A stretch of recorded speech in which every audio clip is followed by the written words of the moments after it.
আসসালামু আলাইকুম। একটি রাষ্ট্র আসলে পরিচালনা করে কারা? একটি রাষ্ট্রের গুরুত্বপূর্ণ নীতি নির্ধারণ বা পলিসি মেকিং কারা করে? সরল উত্তর হচ্ছে রাষ্ট্রের সরকার। যখন যে সরকার ক্ষমতায় আসবে তখন সে তার ইচ্ছা মাফিক বা সে তার নিয়ম মাফিক রাষ্ট্রের গুরুত্বপূর্ণ সিদ্ধান্ত গ্রহণ করবে বা পলিসি মেক করবে। কিন্তু অনেক সময় দেখা যায় রাষ্ট্র তার ইচ্ছা মতো বা স্বাধীনভাবে কোনো পলিসি মেক করতে পারছে না, নিজের মতো রাষ্ট্র পরিচালনা করতে পারতেছে না। কিছু সিক্রেট গোষ্ঠী বা সংগঠন রাষ্ট্রকে পরোক্ষভাবে বা প্রত্যক্ষভাবে ইনফ্লুয়েন্স করে তাদের কথা মতো চলতে।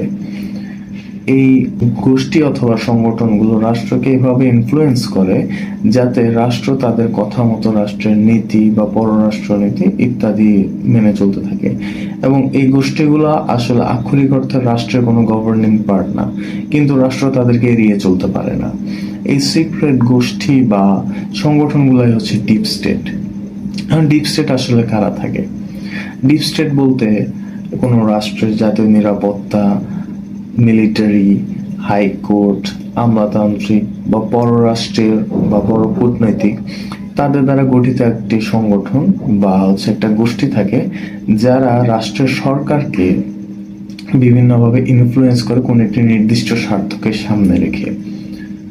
এই ডিপ স্টেটের একটু উদাহরণ যদি আমরা দেখি হচ্ছে পাকিস্তানের মিলিটারি পাকিস্তানকে খুব বেশি ইনফ্লুয়েন্স করে। পাকিস্তানের মিলিটারি আসলে পাকিস্তানের রাজনীতিটাকে নিয়ন্ত্রণ করে।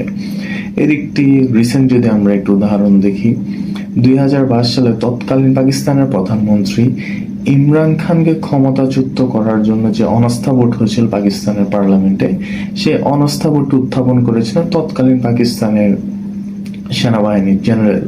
ইমরান খান চেয়েছিলেন যে পাকিস্তানের শাসন ব্যবস্থা হচ্ছে সেনাবাহিনীর হস্তক্ষেপ মুক্ত একটি প্রশাসন এবং বৈদেশিক পরাশক্তির প্রভাব ছাড়া একটি পররাষ্ট্রনীতি। কিন্তু এই ডিপ স্টেটের প্রভাবে তাকে ক্ষমতাচ্যুত হতে হলো। কিছু কিছু সময় রাষ্ট্র নিজে ডিপ স্টেট তৈরি করে।